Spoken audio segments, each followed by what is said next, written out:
Évangile de Jésus-Christ selon saint Marc. Quelques jours après la guérison d'un lépreux, Jésus revint à Capharnaüm, et l'on apprit qu'il était à la maison. Tant de monde s'y rassembla qu'il n'y avait plus de place, pas même devant la porte, et il leur annonçait la parole. Arrivent des gens qui lui amènent un paralysé, porté par 4 hommes.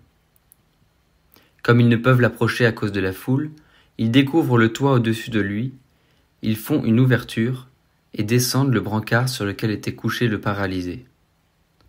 Voyant leur foi, Jésus dit au paralysé : « Mon enfant, tes péchés sont pardonnés. » Or, il y avait quelques scribes assis là qui raisonnaient en eux-mêmes.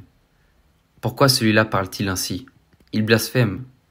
Qui donc peut pardonner les péchés, sinon Dieu seul ? Percevant aussitôt dans son esprit les raisonnements qu'ils se faisaient, Jésus leur dit : « Pourquoi tenez-vous de tels raisonnements ? Qu'est-ce qui est le plus facile ? Dire à ce paralysé : tes péchés sont pardonnés, ou bien lui dire : lève-toi, prends ton brancard et marche. Eh bien, pour que vous sachiez que le Fils de l'homme a autorité pour pardonner les péchés sur la terre, Jésus s'adressa au paralysé : je te le dis, lève-toi, prends ton brancard et rentre dans ta maison. Il se leva, prit aussitôt son brancard et sortit devant tout le monde. Tous étaient frappés de stupeur et rendaient gloire à Dieu en disant : nous n'avons jamais rien vu de pareil.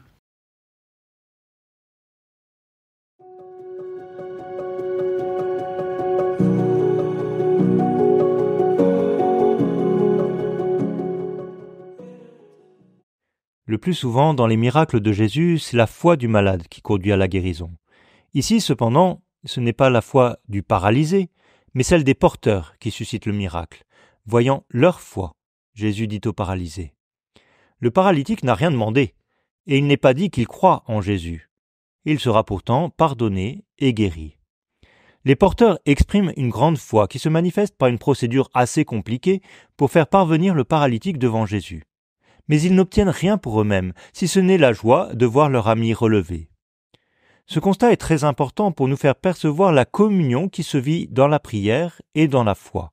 La foi de mes frères et sœurs est décisive dans mon chemin personnel à la suite du Seigneur, et ceux-ci doivent pouvoir s'appuyer sur ma foi, qu'ils le demandent ou non. C'est ce qui peut nous encourager, en particulier à persévérer et à offrir notre foi et notre prière pour des proches qui seraient loin du Seigneur.